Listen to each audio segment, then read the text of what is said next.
Ils étaient tous là, les macronistes et Macron-compatibles au premier rang pour le premier vrai meeting de soutien à Emmanuel Macron, le président candidat.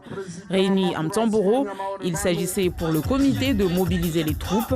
Sur scène, les leaders ont donné de la voix pour faire bloc autour d'Emmanuel Macron, le candidat qui focaliserait les attaques de ses adversaires. Nul besoin pour eux de faire un bilan.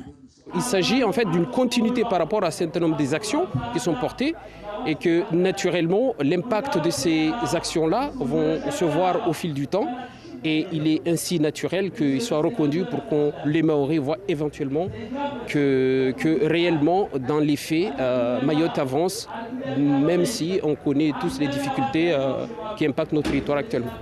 Les soutiens à Emmanuel Macron prônent ainsi la continuité et mettent en avant la réalisation de certaines mesures comme l'Agence régionale de santé, mais pas seulement.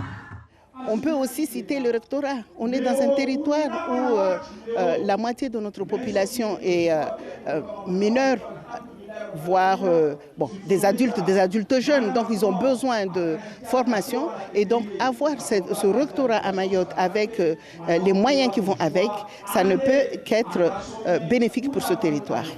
Et tandis que le comité de soutien du candidat estampillé La République en marche sort le grand jeu et voit le verre à moitié plein, celui de Marine Le Pen tenait réunion à la MJC de Mgombani.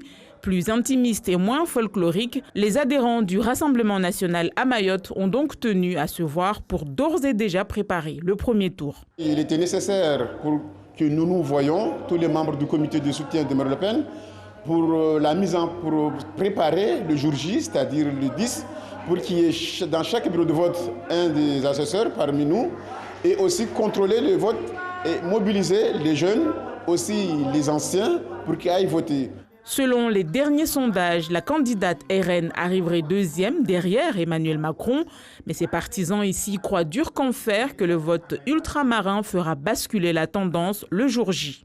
On a vu l'élection de 2019, les européennes, que grâce à la liste portée par Jordan Berdella, les Outre-mer ont mis en tête cette liste-là et à la fin de compte, c'est cette liste qui a été en tête. Donc, cette année, nous demandons à faire la même chose, le troisième essai, c'est-à-dire mener cette liste de la candidature de Marine Le Pen en tête pour qu'elle sera la présidente le 24 avril.